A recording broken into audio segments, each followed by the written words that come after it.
Chapter 2 Tweel of Mars. Jarvis continued. So, we stared at each other. Finally, the creature went into a series of clackings and twitterings and held out its hand toward me, empty. I took that as a gesture of friendship. "Perhaps," suggested Harrison, "it looked at that nose of yours and thought you were its brother." "Ha! You can be funny without talking." Anyway, I put up my gun and said, don't mention it, or something of the sort, and the thing came over and we were pals. By that time, the sun was pretty low, and I knew that I'd better build a fire or get into my thermoskin. I decided on the fire. I picked a spot at the base of the Thiel cliff where the rock could reflect a little heat on my back. I started breaking off chunks of this desiccated Martian vegetation, and my companion caught the idea and brought in an armful. I reached for a match, but the Martian fished into his pouch and brought out something that looked like a glowing coal. One touch of it, and the fire was blazing, and you all know what a job we have starting a fire in this atmosphere. "And that bag of his," continued the narrator, "that was a manufactured article, my friends. Press an end, and she popped open. Press the middle, and she sealed so perfectly you couldn't see the line. Better than zippers." Well, we stared at the fire a while, and I decided to attempt some sort of communication with the Martian. I pointed at myself and said, "Dick." He caught the drift immediately, stretched a bony claw at me, and repeated, "Tick." Then I pointed at him, and he gave that whistle I called Tweel. I can't imitate his accent. Things were going smoothly. To emphasize the names, I repeated Dick, and then, pointing at him, Tweel. There we stuck. He gave some clacks that sounded negative, and said something like "Proot." And that was just the beginning. I was always Tick, but as for him, part of the time he was Tweel, and part of the time he was Proot. And part of the time he was 16 other noises. We just couldn't connect. I tried rock, and I tried star, and tree, and fire, and Lord knows what else, and try as I would, I couldn't get a single word. Nothing was the same for 2 successive minutes, and if that's a language, I'm an alchemist. Finally, I gave it up, and called him Tweel, and that seemed to do. But Tweel hung on to some of my words. He remembered a couple of them, which I suppose is a great achievement. If you're used to a language, you have to make up as you go along. But I couldn't get the hang of his talk. Either I missed some subtle point, or we just didn't think alike, and I rather believe the latter view. I've other reasons for believing that. After a while, I gave up the language business and tried mathematics. I scratched 2 + 2 = 4 on the ground and demonstrated it with pebbles. Again, Tweel caught the idea and informed me that 3 + 3 = 6. Once more, we seemed to be getting somewhere. So, knowing that Tweel had at least a grammar school education, I drew a circle for the sun, pointing first at it and then at the last glow of the sun. Then I sketched in Mercury and Venus and Mother Earth and Mars, and finally, pointing to Mars, I swept my hand around in a sort of inclusive gesture to indicate that Mars was our current environment. I was working up to putting over the idea that my home was on the Earth. Tweel understood my diagram all right. He poked his beak at it, and with a great deal of trilling and clucking, he added Deimos and Phobos to Mars, and then sketched in the Earth's moon. Do you see what that proves? It proves that Tweel's race uses telescopes, that they're civilized. "Does not," snapped Harrison. "The moon is visible from here as a 5th magnitude star. They could see its revolution with the naked eye." "The moon, yes," said Jarvis. "You've missed my point. Mercury isn't visible, and Tweel knew of Mercury because he placed the moon at the 3rd planet, not the 2nd. If he didn't know Mercury, he'd put the Earth 2nd and Mars 3rd instead of 4th. See?" "Humph," said Harrison. "Anyway," proceeded Jarvis, "I went on with my lesson. Things were going smoothly, and it looked as if I could put the idea over. I pointed at the Earth on my diagram, and then at myself. And then, to clinch it, I pointed to myself, and then to the Earth itself, shining bright green, almost at the zenith. Tweel set up such an excited clacking that I was certain he understood. He jumped up and down, and suddenly he pointed at himself, and then at the sky, and then at himself, and at the sky again. He pointed at his middle, and then at Arcturus, at his head, and then at Spica, at his feet, and then at half a dozen stars, while I just gaped at him. Then, all of a sudden, he gave a tremendous leap. Man, what a hop! He shot straight up into the starlight, 75 feet, if an inch. I saw him silhouetted against the sky, saw him turn and come down at me head first, and land smack on his beak like a javelin. There he stuck, square in the center of my sun circle in the sand, a bullseye. "Nuts," observed the captain, "plain nuts." That's what I thought too. I just stared at him, open-mouthed, while he pulled his head out of the sand and stood up. Then I figured he'd missed my point, and I went through the whole blamed rigmarole again, and it ended the same way, with Tweel on his nose in the middle of my picture. "Maybe it's a religious rite," suggested Harrison.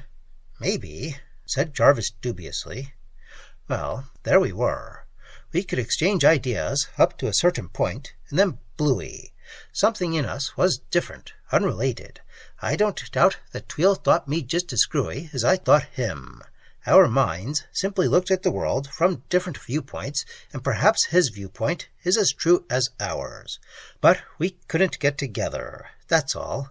Yet, in spite of all the difficulties, I liked Tweel, and I have a queer certainty that he liked me. "Nuts," repeated the captain. "Just daffy." "Yeah? Wait and see. A couple of times I've thought that perhaps we—" He paused, and then resumed his narrative. Anyway, I finally gave it up, and got into my thermoskin to sleep. The fire hadn't kept me any too warm, but that damned sleeping bag did. Got stuffy 5 minutes after I closed myself in. I opened it a little, and bingo, some 80 below zero air hit my nose, and that's when I got this pleasant little frostbite to add to the bump I acquired during the crash of my rocket. I don't know what Tweel made of my sleeping. He sat around, but when I woke up, he was gone. I'd have just crawled out of my bag, though, when I heard some twittering, and there he came, sailing down from that 3-story tile cliff to alight on his beak beside me. I pointed to myself and toward the north, and he pointed at himself and toward the south. But when I loaded up and started away, he came along. Man, how he traveled! 150 feet at a jump, sailing through the air, stretched out like a spear, and landing on his beak. He seemed surprised at my plotting, but after a few moments he fell in beside me, only every few minutes he'd go into one of his leaps and stick his nose into the sand a block ahead of me.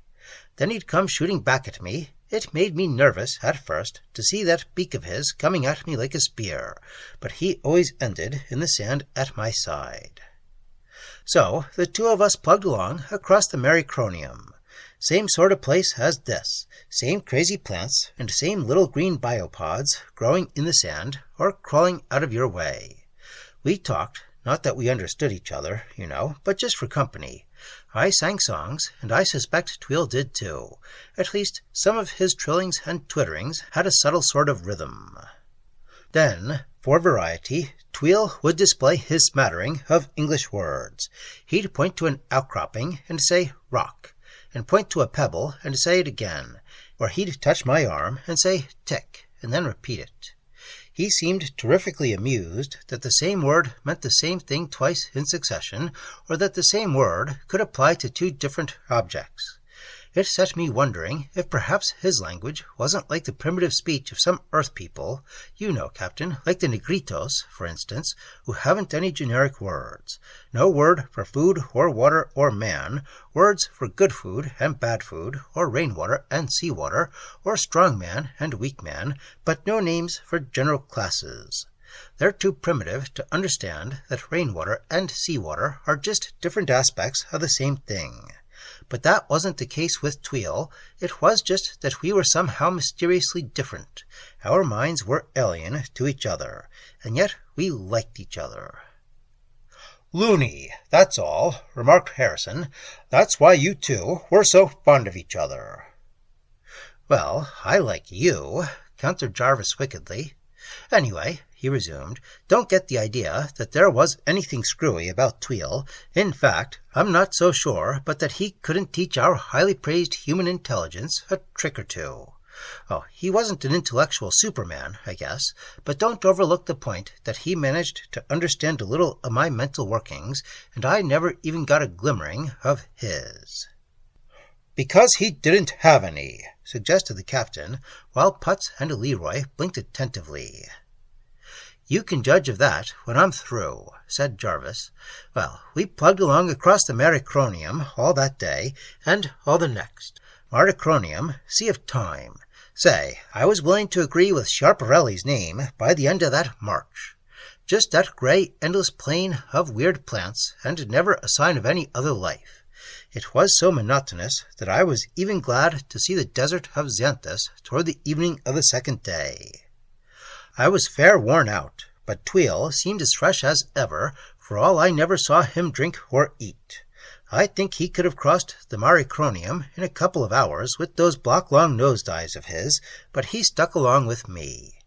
I offered him some water once or twice. He took the cup from me and sucked the liquid into his beak, and then carefully squirted it all back into the cup and gravely returned it. Just as we sighted Xanthus, or the cliffs that bounded it, one of those nasty sand clouds blew along, not as bad as the one we had here, but mean to travel against. I pulled the transparent flap of my thermoskin bag across my face and managed pretty well, and I noticed that Tweel used some feathery appendages growing like a mustache at the base of his beak to cover his nostrils, and some similar fuzz to shield his eyes.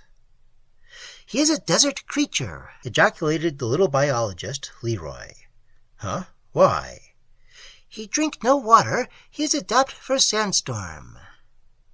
"Proves nothing. There's not enough water to waste anywhere on this desiccated pill called Mars. We'd call all of it desert on Earth, you know." He paused.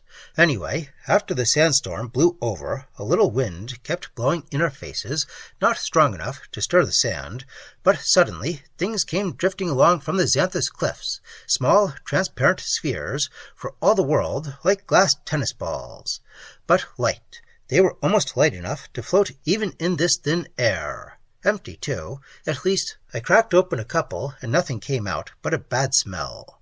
I asked Tweel about them, but all he said was, 'No, no, no,' which I took to mean that he knew nothing about them, so they went bouncing by like tumbleweeds or like soap bubbles, and we plugged on toward Xanthus.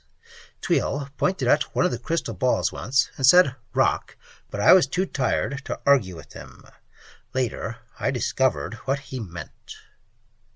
We came to the bottom of the Xanthus cliffs, finally, when there wasn't much daylight left.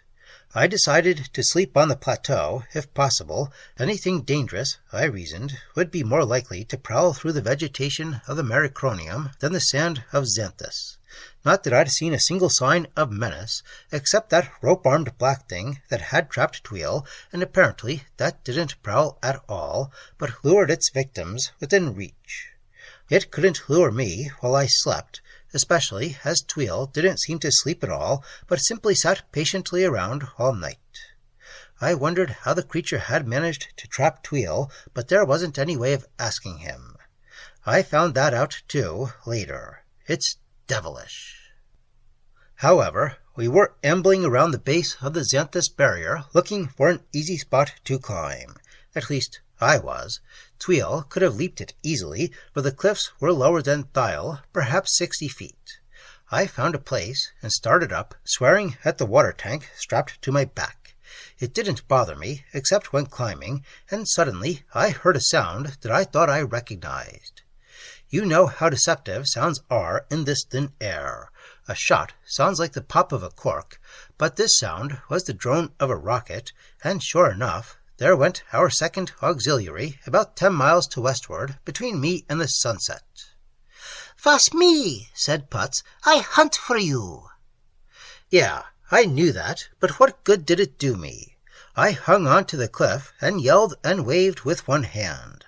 Tweel saw it too, and set up a trilling and twittering, leaping to the top of the barrier and then high into the air. And while I watched, the machine droned on into the shadows to the south. I scrambled to the top of the cliff. Tweel was still pointing and trilling excitedly, shooting up toward the sky and coming down head-on to stick upside down on his beak in the sand. I pointed toward the south and at myself, and he said, "Yes, yes, yes." But somehow I gathered that he thought the flying thing was a relative of mine, probably a parent. Perhaps I did his intellect an injustice. I think now that I did. I was bitterly disappointed by the failure to attract attention. I pulled out my thermoskin bag and crawled into it, as the night chill was already apparent. Tweel stuck his beak into the sand and drew up his legs and arms and looked for all the world like one of those leafless shrubs out there. I think he stayed that way all night.